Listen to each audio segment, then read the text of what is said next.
waaye aw man la oon ñaanga maa ngi ni say maa la envoyé message déew ba tey tontu laa moo dafa sa kanam mel ni danga awa soofa sankantam baket mel ni autoroute à péage bi waaye duul waaye ba la ñuy la envoyé message daa mën la tontu mais nit ñi dee la envoyé message ba dooñu tontu envoyé na ma la ñaari vocal waaw ba ka fàtte de yaa ma email vocal dégg naa envoyé na ma la ñaar u lire benn bi u bàyyi benn bi ma ne mu ngee ñëw ama email vocal dégg naa ba pare envoyé ma dafa sa ndong gudd daa soofa soof sa digg mais benn affaire rek moo ma naxari nan avancé tuuti ndax Mansour photo yu maa yónnee di ma ko envoyé waroon naa maa war a wan ne Eliou moo fi nekk baalu malaka sa kanam yu mel ni bande wa jigéen ak dëgg la kay dégg ça va Youssou Ndour aw li way ni moo la Youssou Ndour lii pour la Youssou Ndour ah góor gu nay fii kan moo fi nay soo ba tey borom kër yi kenn mënu fee génne ñëkkër ka fi bi pa ba fi ibbi bëdlu ña tegal la góor gu nay ubal sa bunte tëjaat Youssou Ndour jigéen ñi duñu ña toppa ña lekk nuy ko bu mu jeex tag duna am la nu joxe fii kenn nayu fi Youssou Ndour di def ni du dëgg du yoon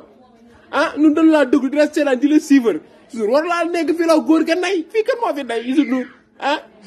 rëmparis ka neel jigéen ñu mën a encaissé femme encaissé aw lii lan la ni ah baa law def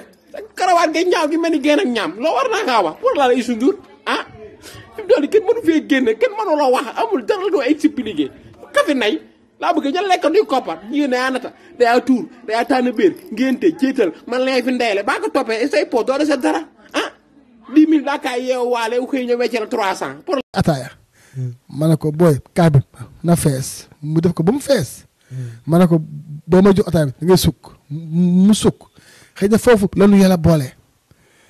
après man naan ataaya bi ma bëgg ko quoi man xale bi moom bëgg naa ko vraiment. da nga ko bëgg si saa si quoi. si saa si moom ma bëgg ko léegi heureusement dama sax bëggoon a dem si këram sama xarit bi. pour dal foofu mais heureusement kër gi ma mujjee nekk foofu laa mujj. maa ngi sensibiliser ñëpp ci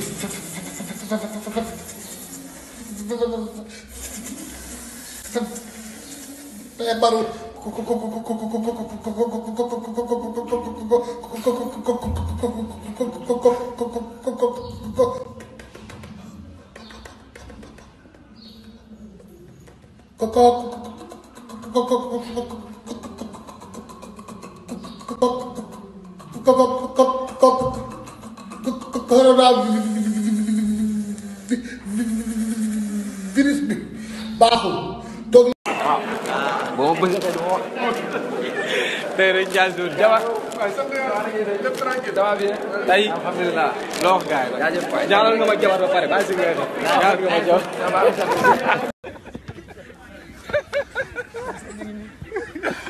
ak sëñ Touba Mbacke kii maa ko bëgg saa bopp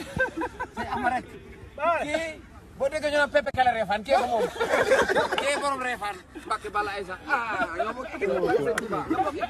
Touba dama noon bàyyi naa jooy dootuma jooy ilaa yow din waaye sañ am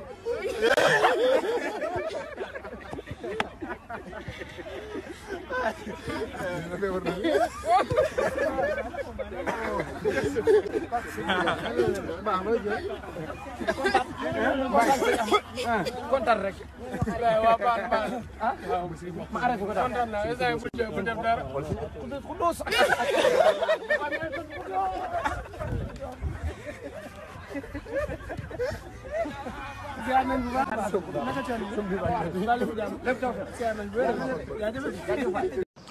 Pepe Kele Refane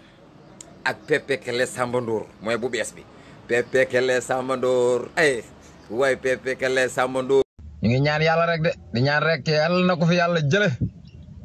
waaw stress bi nag da leen ko wàññi da leen wàññi stress bi da leen reetaan waxuñu leen ngeen toog seen kër rek fa seen kanam ku ne di xoolante jëkk rek jabar di xoolante doom ak yaay di xoolante léeg-léeg nag da leen ree waaw di reetaan da ci am solo waaye nag fa seen kanam toog stressé wu non dëgg la toog leen ci biir kër yi bu kenn gën bu xale yi gën waaye nekk leen ci kër yi nag di kaf di ree xam nga di dàqaale stress waaye ku ne nag fa sa kanam toog man ni corona bi da lay rey waaw dëgg la da leen kaf di ree waxuma ne nag ngeen topp waaju baax nag di xaqataay di ree ba tàppante déedéet bu leen tàppante bu kenn laal kenn dee leen reetaan à distance na kii toog ci canapé be kee toog ci fauteuil bële kee toog ci escalier bi ngeen